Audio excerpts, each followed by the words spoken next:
এই কমিশনের 3 সদস্য আমরা পদত্যাগ করেছি। আনুষ্ঠানিকভাবে এই পদত্যাগপত্র মন্ত্রিপরিষদ সচিবের কাছে পাঠিয়ে দেওয়া হয়েছে। কাজে এটা সত্য। আমরা কাজ শুরু করি অন্তর্বর্তীকালীন সরকারের 2024-এর ডিসেম্বরের 10 তারিখে আমি জয়েন করি। কমিশনার আজিজি সাহেব জয়েন করেন 11 তারিখে, কমিশনার ব্রিগেডিয়ার হাসান জয়েন করেন 15 তারিখে। আমরা এই সময়টা আমরা আমাদের সাধ্যমতো দায়িত্ব পালনের চেষ্টা করেছি এবং তার অন্যতম প্রধান সাক্ষী আপনারা নিজেরাই। আমরা আপনাদের পরিপূর্ণ সহযোগিতা পেয়েছি এবং আমরা এই জন্য বিশেষভাবে as you are the whistle blower for us, আমরা আপনাদের কাছে কৃতজ্ঞতা প্রকাশ করছি। আমরা অন্তর্বর্তীকালীন সরকারের বাকি অংশটুকু আমরা পুরো করেছি এবং নতুন নির্বাচিত সরকার আসার পর আমরা আমাদের 14তম দিনে আমরা পদত্যাগ করেছি। আমাদের পদত্যাগের বিশেষ কোনো কারণ নেই। আমরা অনুভব করেছি যে এই পরিবর্তনের পর নির্বাচিত যে সরকার, সেই সরকারেরও প্রত্যাশা রয়েছে।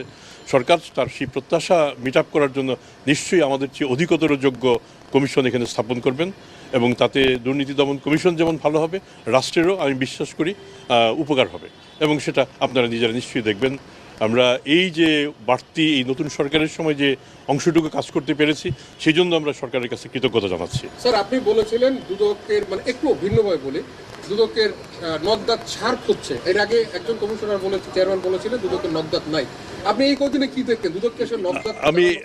আমার এটার বিচার করার মালিক আপনারা ভালো বুঝতে পারবেন আমাদের এতদিন নগদাত ছিল কি ছিল না। এখন কি অবস্থা? এটা এখন এই অবস্থায় আপনারা আবার নতুন করে দেখবেন।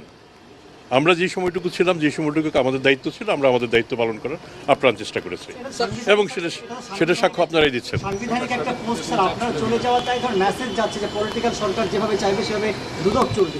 আমার মনে হয়, আমি তো নিজেই বলেছি যে একটা নতুন সরকার এসছে, সেই সরকারের একটা প্রত্যাশা আছে, সরকারের ম্যানিফেস্টো আছে, সরকারের সেই সিদ্ধান্ত অনুযায়ী কাজ করবে। এটাতে তো আমি অন্য ব্যত্যয় কিছু দেখছি না। স্যার, আপনাদের পদটা তো স্যার আইন দ্বারা প্রতিষ্ঠিত একটি পদ। এই পদে আপনাদের কি কেউ কোনো জায়গা থেকে আমরা আমার মনে হয়